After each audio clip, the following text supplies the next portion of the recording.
This episode of Spectre Sound Studios is brought to you by Eargasm Earplugs. I pulled up this vid at the end of band practice. My guitarist literally just ran out of the room as fast as he could, like I kicked a beehive or something. I don't like this guy. I can't watch him.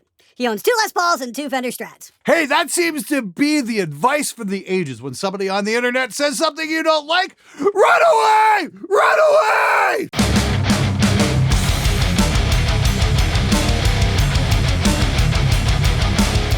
Hey everybody, it's Friday. Hope you're going to have an amazing weekend. This week's sponsor is Eargasm Earplugs. We're going to check these out in a couple minutes. But this show is about you, not about me. So let's get to your comments and questions right now. Hey, I just gotta say how much I enjoy your videos, and you're freaking awesome. I wanted to ask you what free recording apps/software you prefer to use. Also think your hair's beautiful. Well, that's a first for this show, but hey, thanks so much. I appreciate the compliment. Anyway, for free software, it's not exactly free, but most of you guys aren't paying for the license. Anyway, you just keep hitting the still evaluating button. Of course, I mean Reaper, which I'm using right now to record. It is freaking amazing. Reaper has a bunch of awesome plugins built right in as well. The ReaPlug suite is amazing. They got some really, really great stuff in there. Now, I'm going to do an updated video on my favorite free plugins for 2022 because I think there's some really great stuff coming out. And a lot of you guys, especially Reaper users, have been asking me to check out the Toucan plugs, and I'm going to do that as well. Another awesome set of free plugins I'd recommend checking out is the Analog Obsession Suite. I'm actually supporting those guys over on Patreon because I really like what they do, and I think they're benefiting the audio community as a whole, and I'm more than happy to put my money where my mouth is. But those are free plugins. You can grab them over on his Patreon page. I think they're up for grabs for anyone, but I just like supporting the dude because I think he's doing amazing work. Anyway, Deborah, hope that's helpful. Best of luck with your recording and mixing. Who else is missing stupid musician texts? That's a really good question. I want to ask you guys, are you missing stupid musician texts? And more importantly, do you have any cool stupid musician texts you'd like to submit? You know what? I'll put a link in the video description if you have any. If I get enough, maybe I will do another episode. I mean, like, I think we did 18, 19, 23 episodes or something like that of stupid musician texts. And, you know, the jokes were maybe getting a bit stale, didn't quite have the allure that it used to have. If we can get some new and funny jokes, I'd be more than happy to do one. But I'm also glad to know that, you know, I haven't done stupid musician texts in at least a year and a half maybe. And you guys have managed to stick around because you find the rest of the content compelling. So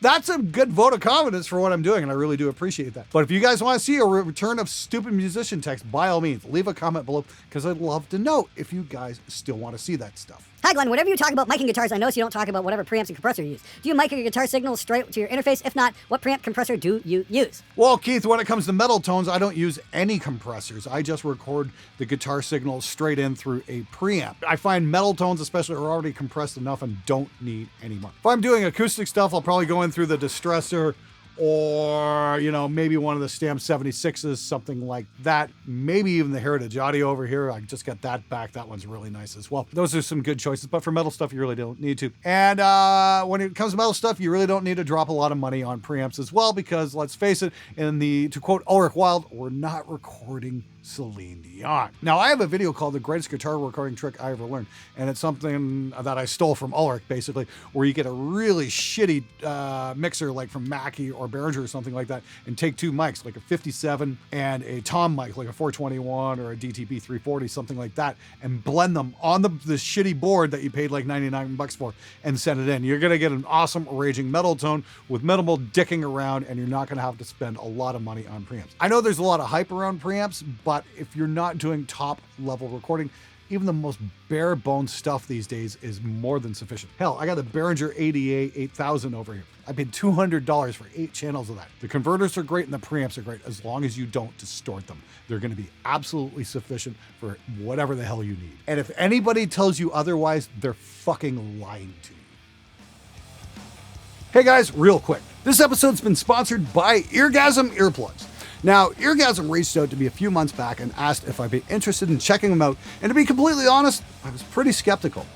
So I asked them to send me a set, and wow, am I ever glad that they did, because these things are fantastic. Now, as a sound engineer, the first thing on my mind when it comes to not only working with loud sources in the studio, like live drums and guitar cabs, but also for going to concert and clubs, is protecting my hearing, because that's what I make my living with. And I have tried out a lot of earplugs over the years, but I've never come across something like these. They allow you to hear the treble end of the spectrum.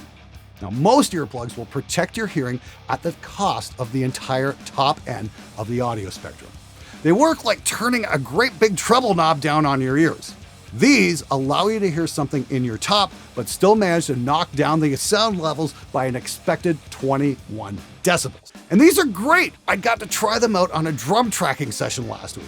It's a totally new experience standing next to a drummer playing full tilt and still hear the top end of the cymbals without damaging my hearing. They've got a really low-key design, so they're very hard to notice and come with an aluminum case that fits on your keyring. Now, with each order, you'll get a pair of filters plus 2 sizes of shelves to better fit your ears. Go check them out over at Eargasm.com. Now back to the show. Glad I work on electronics to supplement my income, and a local church brought me 2 Line 6 G10S wireless transmitters for guitar. Each unit is under a year old, and both have dead lithium batteries. Line 6 issued product recalls in the last year because their batteries were exploding in flames, so I had to refuse to repair them. I can't potentially take the fire risk upon myself in the event of an accident. They now have 2 $260 fire bricks. This is just another do not buy product from Line 6. The church is trying to work with their Sweetwater rep to get rid of this crap now.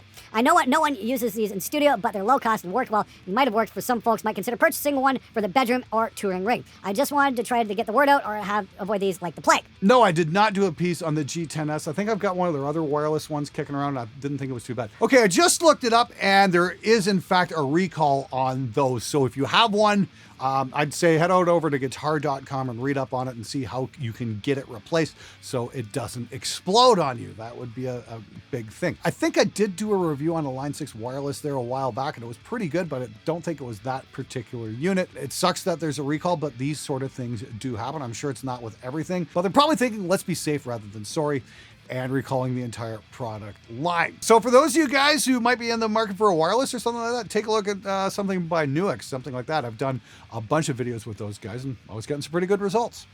You should have told us the price at the beginning. Oh, you're referring to the greatest microphone of the modern age, the Lewitt 1040. Generally, when the video is called the greatest microphone of the modern age, most of you guys would be able to figure out that it wasn't exactly going to be dirt fucking cheap. What's with some of you guys giving Glenn shit for reviewing an expensive mic? He reviews lots of cheap and affordable stuff, and it's proof he's not too elitist about gear. I think he's even sometimes takes the man of the people's thing a bit too far, but whatever. Like, guys, he runs a recording studio. He needs mics, and I'm sure his reviews are helpful to a lot of folks. Calm down. Oh, I don't know if I'm man of the people. I just have 27 years experience working on a fucking assembly line, so excuse me if that makes me like a lot of you guys out there. Anyway, thanks. I do appreciate that. I do like reviewing some of the high-end stuff, but I like reviewing the affordable stuff too. I've got tons of affordable mic reviews on here, but every now and then I get something comes in that's absolutely fucking amazing, like the 1040. I'm more than happy to put it on the show. Now, I don't know if I have the shorts video out or not by the point this airs, but I did want to make a point that, it's kind of funny. I review a cheap Chinese guitar,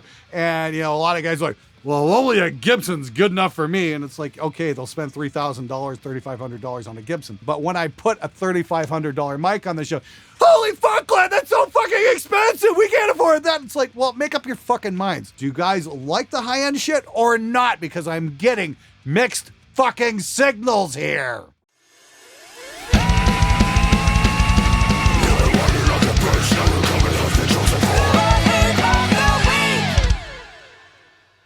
Drum sample replacement is lame, and I always reamp guitar tracks that were recorded direct. It's a weird hill to die on. I get the distinction, but only the real difference is that you spend a lot more money on amps. I guess it matters more if you ever only record Canadian metal. Alan, I don't think you get the distinction. I think the only thing you ever got was kicked in the head by a horse. What the fuck does being Canadian have to do with any of this shit? Like, seriously, did your mom drop you on your head? Okay, let me spell it out for you once and for all out, just so even you can fucking understand. See, when we put drum sample replacement on a performance of a real drummer, we're replacing the performance of that drummer with somebody else who can hit the drums better with a better recording as well. So you're not actually hearing the drummer of the band anymore, you're hearing the samples. Now, when we use a reamp, what we're doing is we're not replacing the performance. We're still hearing the guitar player as he was recorded. All we're doing is changing the filter that was put on that signal, the filter being the amp, the mic, and the cabinet, because maybe we didn't like the tone that we got. Maybe it was a little too much distortion. Maybe it was a little too trebly. Maybe it was a little too bassy. Maybe we want to try some different pedals on it to get a different kind of grind on the sound. The great thing about this is it gives us options. It can also be a hell of a rabbit hole. And I've definitely spent, 12-hour days in here reamping the same thing over and over and over again and getting absolutely nowhere because I can be a little OCD about this stuff. But to spell it out in the simplest method possible, reamping does not change the performance like drum sample replacement does. There! Have I fucking made it clear enough? Did you get it through your thick fucking skull? Do you understand the distinction now? Good! Hey Glenn, I'm a working musician in Cancun, Mexico, and I can tell you at least what's going on in my area is that nobody is using amplifiers anymore. I understand the big issue is to carry your gear around for a couple of miles with huge resorts that provide no help to do it, but I could not imagine going out to play without an amp. Casters exist for a reason. Best regards, Glenn. Love your channel. Hey Rod, thanks so much for writing in. I went to Cancun once in 2005 and whatnot. Really enjoyed it. Got to climb Chichen Itza on a day trip. That was quite the experience. I fucking loved Cancun. I really got to go back sometime. I'm wondering how many of you guys out there who watch the show from Mexico or in the Yucatan or Cancun or Cozumel, that kind of area, because I need an excuse to go back. Seriously, absolutely love it down there. Beautiful country. That's the thing, Rod. Are you gigging at one of the resorts? If so, I'm curious which resort you're at. But, this ties in what I saw, even back in somewhere in 2015 when we were guests of Shinedown. We went to a big festival there. Trapped was playing. There's a great video on it. You should check it out. It's hilarious. I noticed every single band at that festival was playing either Axe Effects or Kempers because they don't break down like tube amps can. They're a whole lot less heavier. They're just fail safe. And when you're gigging like that, you have to play every single night. The show must go on. You can't have a breakdown and whatnot. So it makes a lot of sense in practical terms in a lot of ways. And honestly, nobody in the audience gave a shit anyway. So I think that's really cool. So if you're gigging on the Cancun scene and you're not playing through an amp, I can definitely understand it. Especially, you could get yourself the neural quad cortex, something like that. That's really small. But yeah, if you're a local metal band playing gigs and you're relying on the local sound guy to get your monitors correct, yeah, good fucking luck with that one. I bought a fairly expensive guitar from Spectre, and mine came untuned. For $1,300, I expected it tuned, ready to play, like the advertisement said, ready to play out of the box. Well, Justin, when I read viewers' comments, I expect them to be in, comprehensible English, but, we've all got things we wish for that never fucking happen. I don't know, maybe lower your expectations. I certainly did when I read your comment out loud. Any advice on the best 2x12 guitar amp to play in a rehearsal space with live drums/bass? Every music shop I visit gives me a different sales pitch about what the defining features should be. I just figured it needed to be loud. I've had a decent 1x12 combo for the last 2 years. It was fine for playing over just the drums, but now there's a second guitar and bass in the room and it's not quite doing the job. Well, I'd always recommend the old standby, the 5150 2x12, but that's kind of got expensive over the last few years. I don't know, do they make a 6505 in a 2x12? That might be what you're looking for. Another viable option would be get the Harley Benton with the vintage 30s, and you can get those for under $200. Get that cab and then get yourself, like a little micro amp, like a Rev or an Engel or something like that. That might be just the ticket. Don't go with a combo amp, but go with a head and cabinet. Just get yourself an awesome 2x12 and don't throw your money away on a full-priced Mesa because the Harley Benton's going to do 95% of the job anyway. Just make a sarcastic, condescending skit to play at the start of every paid promotion vid.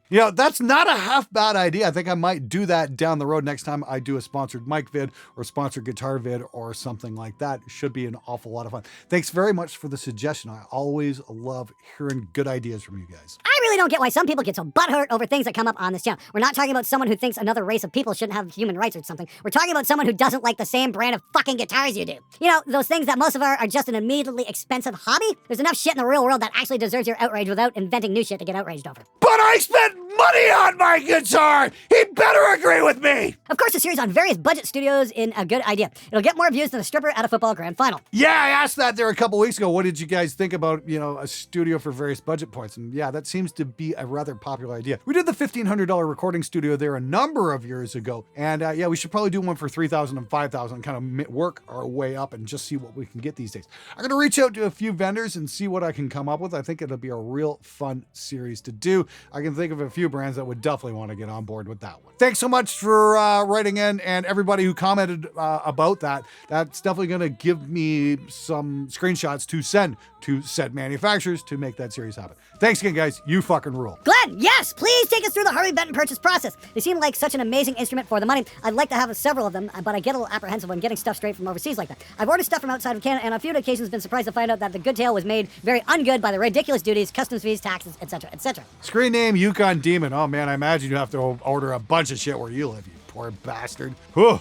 Say hi to the polar bears. Yeah, I think I am gonna do that video. I had a few guys ask if I could do that, so I'm gonna order a couple of Harley Benton products online and take you through the whole process. You guys, this is for the Canadians anyway. I don't know about anybody else, but for you guys who are importing into Canada from the US, always make sure nobody ships you ground. Don't use FedEx ground. Don't use UPS ground. Always spend the extra money for the shipping, like UPS Worldwide Saver or Next Day, something like that, because they will include the brokerage fees. If you ship ground, you're gonna get nailed for brokerage fees, and those are not cheap.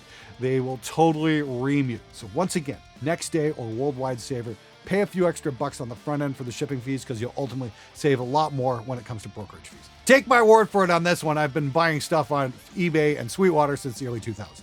Hell yes, please review The Catalyst. Glenn is the only person on YouTube I trust to do it an unbiased review. I would love to review The Catalyst. The only problem is finding one. I talked to my friends at Sweetwater. Nobody's got them. Nobody's got them in Canada either. That's the new Line 6 amp. I definitely think it deserves a Fearless Gear review. You guys have been watching Monday morning mix reviews. That's what I'm doing with that money, is I'm putting it into the show. I'm paying editors, and I'm going to use it to buy gear for Fearless Gear reviews, because I want to see at least one episode a month of that, maybe two. So if you guys want to watch the show and in turn get your song reviewed and maybe some recording advice and whatnot, make sure you check out Monday morning or Monday night mix reviews. I'd be more than happy to check out your work. And then, like I said, I'd put that money back into the show. The solar I just ordered from Spain was $42 shipping. Shipped on Monday, and I had it in my hands on Wednesday. Beat that. Well, you didn't tell us where you were shipping it to, dude. If you're in the States, that kind of makes sense, because a lot of stuff coming over from Europe really doesn't get dinged for taxes and duties when it comes into the States. It's at least something I've noticed anyway. Shipping to Canada is a very different story, though. They love putting sales tax on stuff you didn't actually buy in Canada. Yay, thanks government, you guys rule. But then again, nobody's going broke if they've got to go to the hospital, so there is that. Maybe you do more camera content. You're clearly excited to talk about them in this episode, and your band photo shoot video is brilliant. Just a thought. Personally, I'd really appreciate a video on how the show is put together, as I'm planning on taking my own channel more seriously. Okay, James, you know what? I was thinking about this, and I'm thinking, well, should I do some camera reviews in the future? I'm thinking, well, why the hell not? I love camera gear. I watch a lot of camera videos and that kind of stuff. And this is where it's getting interesting, because before a lot of you guys freak and go, oh, you're a recording channel, glad you're a recording channel, open a second channel. Well, here's the thing. We're seeing a synergy of the different disciplines. It's no longer can you be just an audio studio anymore. We've got YouTube, we've got social media, and social media means audio and video. And this is a discussion I had with a kid who just finished up audio college last summer. He ran into me when I was on a bike ride. He asked me if I was hiring. I'm like, yeah, that's great. You went to that school. What are your editing skills like for video? And he just gave me a blank stare. I was like, why can't you edit video? You know, and this is the thing. I reached out to that school and I said, why aren't you training these kids to learn how to edit video too? Audio is not enough anymore. We are a multimedia based system now. The internet just doesn't do straight audio anymore. Those days are fucking over. If you want to compete as a studio, you better be able to offer video as well as audio. And that means learning a whole new discipline to master, but it's definitely skills worth learning. I've done some camera stuff off and on over the years. I've done some lighting tutorials. I've done some DIY, build your own lights, that kind of stuff. I should probably do a video on how I do all this and why I'm an idiot and shooting anamorphic and all that kind of stuff, because I think it'd be fun to do. But I do want to review my camera that I'm shooting on right now, which is the Panasonic S1H. It's a beast of a machine. It has a lot of really cool capabilities. And if it wasn't so fucking heavy, it'd probably be the ultimate YouTuber camera. But it does weigh half a metric fuck ton. And it's like, I want to go down to California and I'm going to leave this camera here at home because I just don't want to carry it around my camera bag because it's so fucking heavy. And for that, I'm probably going to bring this. This is, you know, my trusty GH5. I've had this for like 5 years.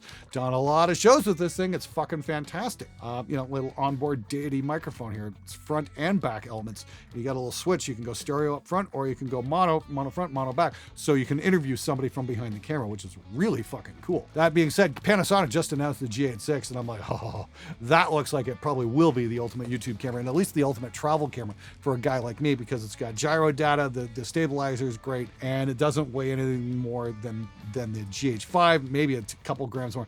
But the most important thing is I've already got glass for it because that's where camera systems can get really expensive, is like buying glass, like full frame anamorphic lenses like I've got right now because I'm OCD and a little bit stupid when it comes to this kind of stuff. But that's some career advice I'd give to you guys who are considering, you know, opening studios and whatnot. How do I attract clients? It'd be like, learn how to offer some video as well, because audio is not going to be enough for you anymore. Anyway, guys, that's it for this week. Thanks so much to this show's sponsor, Eargasm, for sponsoring the show. I think the product's amazing. I was just out in front of the cabs the other night doing some slow motion stuff for the cab shootout video, and I wanted to get the speakers vibrating, and I'm like, wow, this is so nice to walk out with these earplugs and I can still hear some top end, but you know, it's not gonna deafen me. I really gotta say, these things are phenomenal. For tracking drums, that kind of stuff, just great stuff. Really recommend checking these out. I'm seriously blown away by the quality of these things.